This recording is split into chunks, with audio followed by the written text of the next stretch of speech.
Hello students, how are you all? I hope you are all fine and healthy. तो इसी अच्छी बात से शुरुआत करते हैं हम आज के चैप्टर की। Today we are going to read chapter number 4 of class 12, the rat trap. Rat trap, बच्चों सबसे पहले तो आपको टाइटल समझना चाहिए कि रैट ट्रैप होता क्या। रैट ट्रैप जिसे हम हिंदी में बोलते हैं चूहेदानी, चूहा पकड़ने वाला पिंजरा। तो स्टोरी एक ऐसे रैट ट्रैप मेकर की है। तो let's discuss the introduction of the chapter first. The rat trap is a story that gives us a psychological insight into human nature. ये जो स्टोरी है वो हमारे ह्यूमन नेचर के इनसाइट साइकोलॉजी को डिस्कस करती है, यानी हम अंदर से किस टाइप का फील करते हैं। The author highlights how greed for material things and traps human beings. अब यहाँ पर ऑथर ये भी हाईलाइट करते हैं कि ह्यूमन बींग्स कैसे बाहर की मटेरियल चीज़ों से के लालच में फंस जाते हैं, किसी जाल में फंस जाते हैं। The story upholds a belief that the essential goodness of a human being can be awakened through love and understanding. अब ये स्टोरी हमें ये भी बताती है, ये विश्वास दिलाती है कि एक इंसान की अच्छाइयाँ हम जगा सकते हैं कैसे? लव से, अंडरस्टैंडिंग। यानी आप सपोज कोई इंसान बुरा है या उसको बुरी आदतें पड़ी हुई हैं, तो we can awake his goodness by love and understanding. It brings into focus the idea that the world is a rat trap. और ये चैप्टर हमें ये भी एक आइडिया फोकस में लाता है, डिस्कस करता है कि ये जो वर्ल्ड है एक रैट ट्रैप की तरह, एक चूहे के पिंजरे की तरह है, जिसमें हम अट्रैक्ट हो जाते हैं। उस पिंजरे के अंदर हमें क्या दिखाई देता है? Riches, joy, shelter and food और all lucrative baits to trap mankind. इसमें हमें खुशी, अमीरी और शेल्टर, खाना, ये सब दिखाई दे। ल्यूक्रेटिव क्या होता है? वो ऐसी चीजें जिसके पीछे the needs that we follow. और बेट्स होती है हमारी टेम्पटेशंस, यानी हमारी इच्छाएं जिनको पूरा करने के लिए हम ऐसे ट्रैप में फंस जाते हैं, टू ट्रैप मैनकाइंड। तो ये चैप्टर है हमारा। और थीम ऑफ द चैप्टर क्या है कि chapter rat trap covers the theme of the basic human need for companionship and shows the negative effects of loneliness. And इस चैप्टर की मेन थीम है, ये हमारी क्या है कि ह्यूमन नीड फॉर कंपेनियनशिप। हमें अपनी कंपेनियन यानी कोई साथी चाहिए हमें, और हमें अगर हम अकेले हैं तो उसके नेगेटिव इफेक्ट्स क्या होते हैं। The story stresses on the fact that the human beings are prone to fall in the trap of material benefits. अब हमें ये स्टोरी हमें ये भी स्ट्रेस डालती है इस बात पर कि ह्यूमन बींग्स जो हैं वो कैसे एक मटेरियल बेनिफिट्स के लिए जाल में फंस जाते हैं। The author targets the materialistic approach of the people. Author एक टारगेट यानी इस चीज को भी फोकस करता है कि आम लोग कैसे मटेरियलिस्टिक यानी जो वर्ल्डली चीजें होती है, इच्छाएं होती है, उनके पीछे कैसे भागता है। The worldly riches have disillusioned them and they are running after the things which are temporary। और ये जो वर्ल्ड की रिचेस होती हैं, ये जो हमारे वर्ल्ड की अ, ऐशो आराम कंफर्ट्स होता है, उसके पीछे हम डिसइल्यूजनड हो जाते हैं अपने आप से, और ऐसी चीज़ों के पीछे भागते हैं जो वो टेम्परेरी होती हैं। तो हम थोड़ा सा फास्ट में डिस्कस करेंगे because we will read the chapter then line by line. Main characters है हमारे, चार कैरेक्टर्स हैं। फर्स्ट कैरेक्टर है हमारा द पेडलर, जो हमारा main, he is the protagonist and central character of the story. ये मेन कैरेक्टर है हमारा। He is an unnamed man who lives as a tramp wandering the countryside and selling rat trap। ये इन इस peddler का नाम कुछ नहीं दिया हुआ है, ठीक है। तो बच्चों हमें ये भी पता होना चाहिए पेडलर किसको बोलते हैं। पेडलर वो लोग होते हैं जो किसी चुराई हुई चीज़ों को डोर टू डोर बेचते रहते हैं, तो they are called the peddler.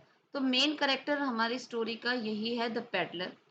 और ये ही इज एन अननेम्ड मैन, जिसका नाम भी नहीं दिया हुआ, who lives as a tramp wandering the countryside and selling rat trap. जो एज ए ट्रैम्प रहते हैं। ट्रैम्प कौन होते हैं? जो रोड पर घूमते रहते हैं। और वो क्या बेचता था? सेलिंग, वो क्या बेचता था? रेड ट्रैप्स, जो वो चोरी किए हुए सामान से बनाता था। As he does not make enough money from this to survive. और इस बिजनेस में भी जब उसको प्रॉपर पैसा नहीं मिलता, तो rat trap peddler also engages in petty thievery and begging. तो वो छोटी मोटी चोरी भी करता था, भीख भी मांगता था। अब सेकेंड मेन करेक्टर है हमारी Edla Willmansson. Edla is the daughter of the iron master. ये आयरन मास्टर की बेटी है। He is described as not at all pretty but modest and quite shy. बहुत ज़्यादा प्रिटी तो नहीं है, बहुत ज़्यादा ब्यूटीफुल भी नहीं है, बहुत, but she is very good in nature और शाई नेचर है। शी इज़ एक्सेप्शनली काइंड, बहुत काइंड नेचर की है। She convinces the peddler to come to her house and then convinces her father to let the peddler stay for Christmas Eve. वो peddler को convince करती है कि भाई वो उनके घर पर आए, और अपने फादर को भी कन्विंस करती है कि पेडलर से क्रिसमस इवनिंग को स्टे करने के लिए अपने घर में कहे।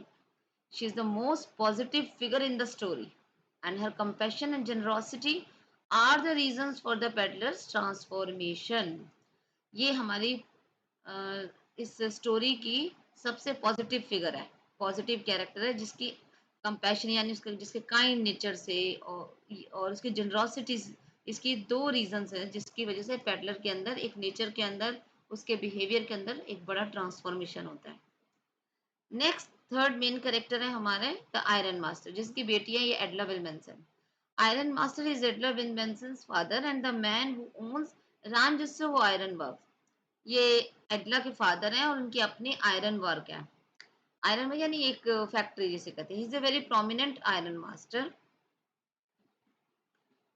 प्रोमिनेंट मीन्स ये भी हमारा एक मेन कैरेक्टर है स्टोरी का, important character, significant. He steps by at his forge. Forge क्या होती है? एक ब्लैक स्मिथ की शॉप होती है जिसे हम बोलते हैं। He steps by at his forge every day and night to watch the work and inspect the quality of his product. यानी इंस्पेक्शन करने आता है अपनी फॉर्ज में, अपनी शॉप में, अपनी फैक्ट्री में, एक तरीके से दिन रात की वही काम सही तरीके से चल रहा है, इंस्पेक्शन करने आता था quality of his products. In his younger days, he was in military, so he mistakes the peddler for his old regimental comrade, Captain Von Stale. भाई ये हमारी चैप्टर की मेन लाइन है कि उसके यंगर डेज में वो मिलिट्री में काम करता था, और वो पेडलर को अपने ओल्ड रोजी यानी अपने ही रेजिमेंटल का कैप्टन समझ लेता है, कि पेडलर उसके घर आया और उसको गलती से वो अपना कैप्टन समझ लेता है अपने ओल्ड डेज का। नेक्स्ट है मेन कैरेक्टर हमारा crofter. This is an old man who lets the peddler spend the night at his house. ये एक ओल्ड मैन है जो पेडलर को अपने घर में रात को शेल्टर देता है, रात बिताने के लिए। द और इसके बारे में क्या है? ओल्ड मैन इज लोनली, वो अकेला है। He is glad to have a company and provides the peddler with food, tobacco and conversation. वो पेडलर की कंपनी को बहुत इंजॉय करता है, उसे फूड प्रोवाइड करता है, स्मोकिंग करवाता है, उससे बातें करता है। He is very kind and generous old man, but peddler repays his generosity by stealing 30 kroners from him. बहुत काइंड होता है, बहुत जनरस होता है, लेकिन पेडलर कैसे उसको रीपे करता है, यानी कैसे उसको वो बदले में उसको क्या देता है? उसके 30 kroners चुरा लेता है। तो these are the main characters of the story. Now, without wasting our time, let's start the chapter, The Rat Trap. The author of the chapter is Selma Lagerlöf. ठीक है, was a Swedish writer whose stories have been translated into many languages. ये एक Sweden writer थे, और he was born in 1858 and died in 1940. उनकी बहुत सारी stories हैं जो कई लैंग्वेजेस में ट्रांसलेट की गई है। A universal theme runs through all of them, और सभी स्टोरीज में एक यूनिवर्सल थीम रन करती है, यानी एक जैसी। अ बिलीव, सब में एक ही विश्वास दिलाया हुआ है हर स्टोरी में, कि हम essential goodness in a human being can be awaken through understanding and love. किसी इंसान की अच्छाइयाँ जगाने के लिए हम उसको लव और अंडरस्टैंडिंग से जगा सकते हैं। This is also the theme of the story. The story is set amidst the mines of Sweden, rich in iron ore, which figure large in the history and legends of that country. ये जो story है ये कहाँ पर setup करती है? Sweden की जो माइंस होती हैं, जहाँ पर ये कोल, चारकोल, और जहाँ पर आयरन ओर बहुत है, और ये हिस्ट्री भी बताती है कि वो कंट्री कितनी लीजेंड्स है कोल चारकोल के लिए, कितनी फेमस है Sweden. The story is told somewhat in the manner of A fairy tale. ये स्टोरी जो हमें एक फेरी टेल की तरह बताई गई है। तो यहाँ से हमारा चैप्टर स्टार्ट होता है। Once upon a time there was a man who went around selling small rat traps of oil. अब एक बार की बात है कि एक इंसान, ये मैन था जो आसपास घूमता रहता था, रोड पे घूमता रहता था, और ये क्या बेचता था? रैट ट्रैप्स, चूहे दानी, चूहे का पिंजरा। He made them himself at odd moments from the material he got by begging in the stores or at the big farm. वो अपने ऑड मोमेंट्स में यानी खाली टाइम में ये पिंजरे बनाता था। और इसका जो मटेरियल होता था, जैसे वायर्स वगैरह होती है, वो भी कहाँ से लाता था? या तो किसी से मांग के ले आता था, स्टोर से, या बड़ी बड़ी फार्म्स होती है वहां से मांग के ले आता था। But even so the business was not specially profitable. लेकिन तब भी उसका ये बिजनेस बहुत प्रॉफिटेबल नहीं था, उसको कुछ प्रॉफिट नहीं दे रहा था। So he had to resort to both begging and petty thievery to keep body and soul together। तो इसलिए वो क्या करता है, वो मजबूर होता है, या आप ये लगा लो कि वो टर्न हो जाता है, बेगिंग के साथ साथ छोटी मोटी चोरी भी करता है, to keep body and soul together. अब keep body and soul together क्या क्या मतलब है? कि to manage to keep existing especially when one has very little money. यानी जब हमारे पास कम पैसे हैं तो हम अपने आप को कैसे एग्जिस्ट करें, तो वो छोटी मोटी चोरी भी कर लेता था।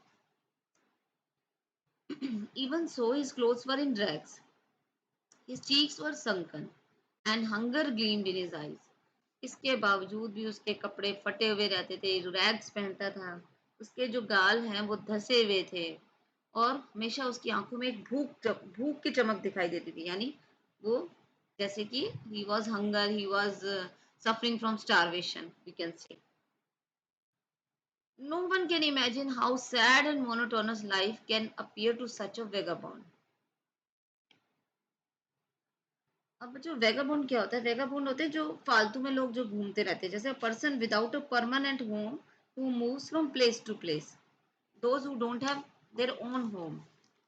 No one can imagine. अब हम इस चीज को इमेजिन भी नहीं कर सकते कि उसकी लाइफ कितनी सैड थी, कितनी बोरिंग थी। Monotonous means boring.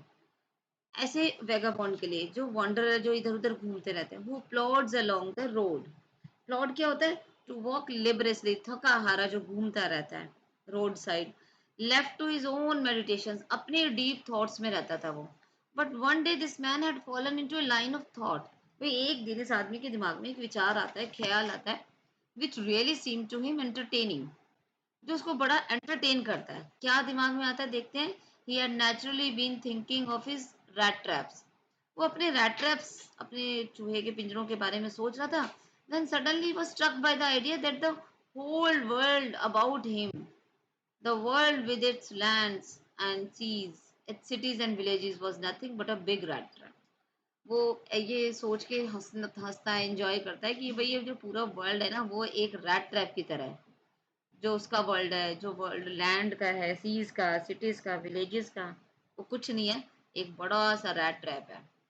It had never existed for any other purpose than to set baits for people. मतलब लोगों की लाइफ में कोई और पर्पस नहीं है, सिर्फ अपनी इच्छाओं को, बेट्स को पूरा करना।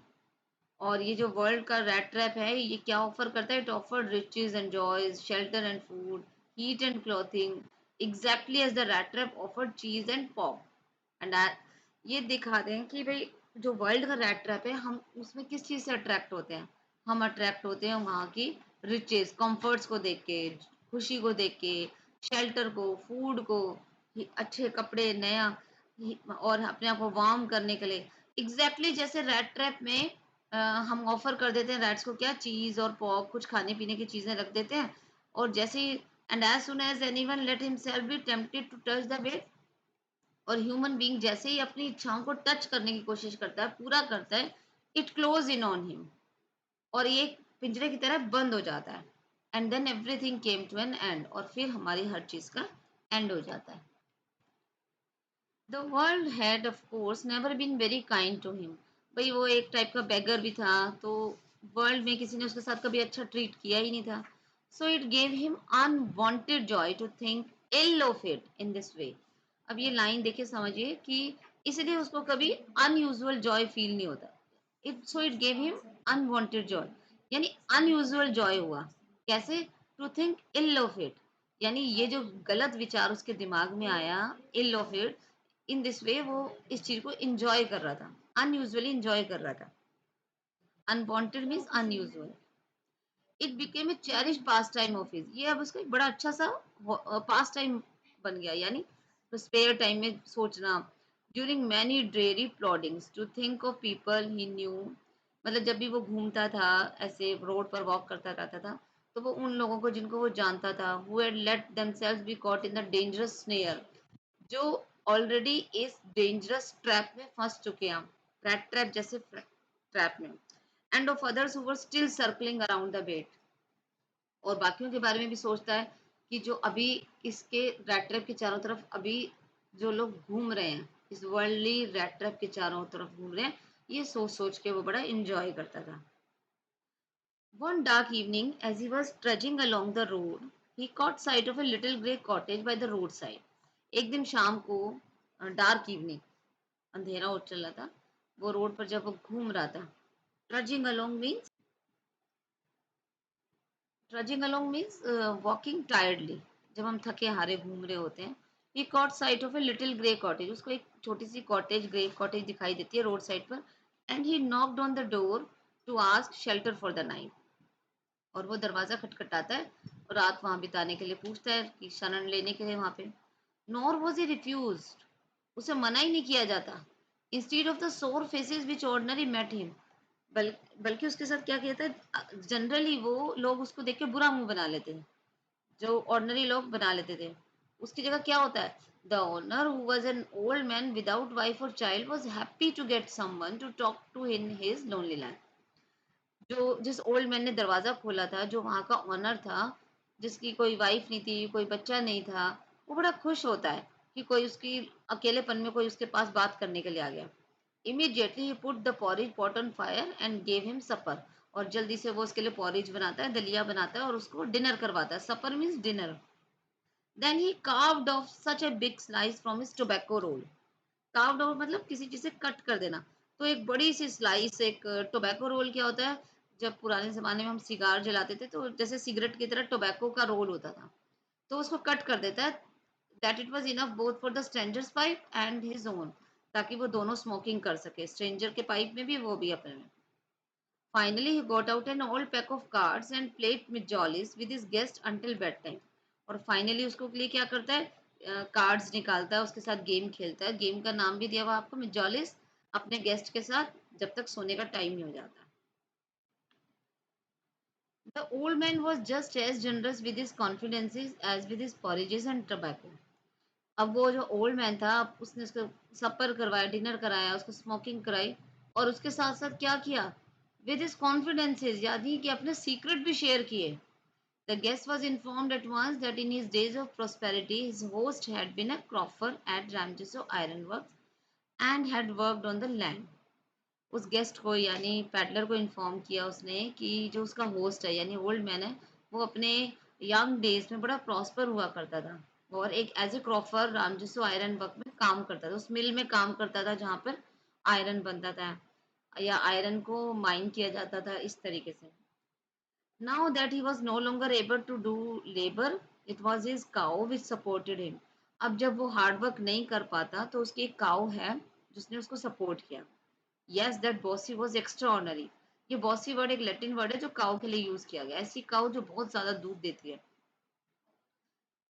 तो कहता है कि वो जो बॉसी है, वो जो काऊ है, बहुत एक्स्ट्रा ऑर्डिनरी थी। She could give milk for the creamery every day, वो इतना दूध देती थी कि वो, क्रीमरी क्या होता है, जहाँ डेयरी, दूध की डेयरी होती है एक तरह से, जहाँ डेयरी प्रोडक्ट्स बनाए जाते हैं, वो इतना दूध देती थी कि वो वहां बेच जाता था। एंड लास्ट मंथ ये received all of 30 kronor in payment, और पिछले महीने उसने 30 क्रॉनर्स कमाए थे। 30 क्रॉनर्स क्या होती है, currency of Sweden. The stranger must have seemed incredulous, stranger हो सकता है उसकी बात पर विश्वास ना करे। तो for the old man got up, इसलिए वो ओल्ड मैन उठता है, and went to the window, took down a leather pouch which hung on a nail in the very window frame. वो उठ के जाता है और विंडो के पास एक कील टंगी होती है, कील होती है नेल, जहाँ पर एक लेदर का पाउच होता है, वो उसे उतार लाता है। एंड पिक्ड आउट 3 wrinkled 10 क्रॉनर, और 3 ये रिंकल्ड क्या होते हैं, जिस पर बहुत कुचड़ मुचड़ जो हो जाता है नोट, उसको निकालता है और उसको दिखाता है कि ये देखो मेरे पास 3 नोट हैं। These he held up before the eyes of his guest. Sorry ये, वो उसकी आंखों के सामने दिखाता है। तो चलिए बच्चे, आगे हम कल डिस्कस करते हैं। This is a part 1 of the chapter. Tomorrow we will continue the chapter in our next video, part 2। Till then, bye bye everyone.